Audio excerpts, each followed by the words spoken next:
I think when I was 12 was when I got baptized, you know.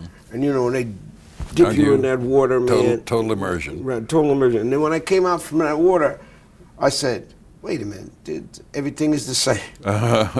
I thought that once I got dumped in the water, I would come out, you know, maybe I would know Christ or something like that, or I would see something.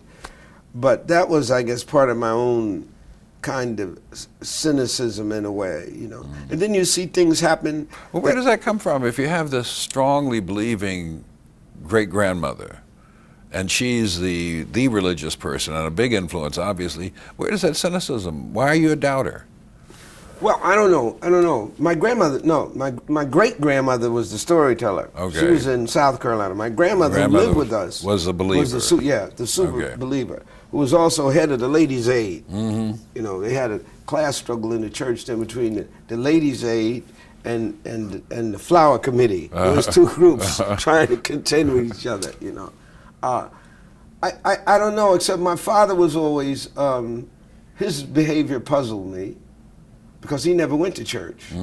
See, so I would figure, well, wait a minute, he ain't going to church. So what, does God give him some kind of special pass to get in? Because he'd be there at home reading detective books, detective stories, and reading the newspaper. But his claim was that he was a Methodist. That's why he didn't go to the Baptist church. Why didn't he go to the Methodist church? Well, that's what I wanted to know. See, but then, you know, it all passed. But this is the interesting thing. Once my mother died, he joined the church, the Baptist church, and became an ardent Baptist, or an ardent churchgoer anyway, and became a deacon and all that. You know, there was a Deacon Jones, actually, and it was my father. But until he died, he just died in April. He went to church from the time my mother died till he got out. But I guess that was because maybe he then began to, like Bill Cosby said, this is an old man trying to get in heaven. So he's trying to, you know, work that. But that always puzzled me. Not puzzled me, but it always left a kind of a serious kind of concern. Suppose there is no God and there is no heaven, and you know, here my people spend all this time worshiping. As a matter of fact, I even have a play called The Election Machine Warehouse. Because my grandfather, that was his job. He was a Republican. He was a big-time Republican, and that's the job they gave him, night watchman in the election machine factory. And my sister and I used to jump on top of those machines and run up and down. It was a whole block long. All the election machines in the county were in there. We would run up and down on the top of those machines.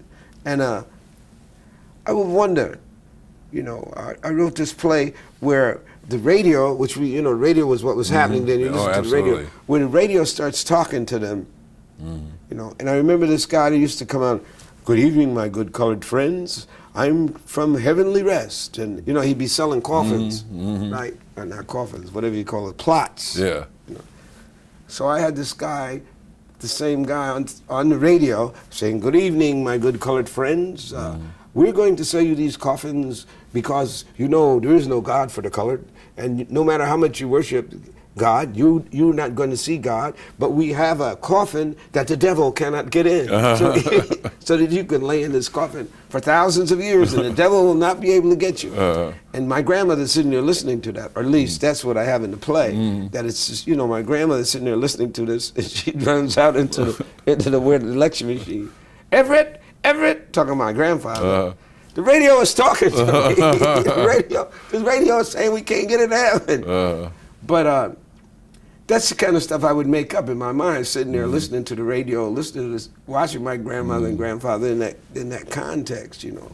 Very, very funny, very special kind of context. When you started going there, I thought you were going to talk about a poem, "When We'll Worship Jesus," in which you question Christianity, efficacy of Christianity to lead black people toward salvation, freedom, what have you. I figured if we believe, like I was saying last night about, you know, and Jimmy Baldwin's and Du Bois' thing about, you know, this so-called primitive Christianity.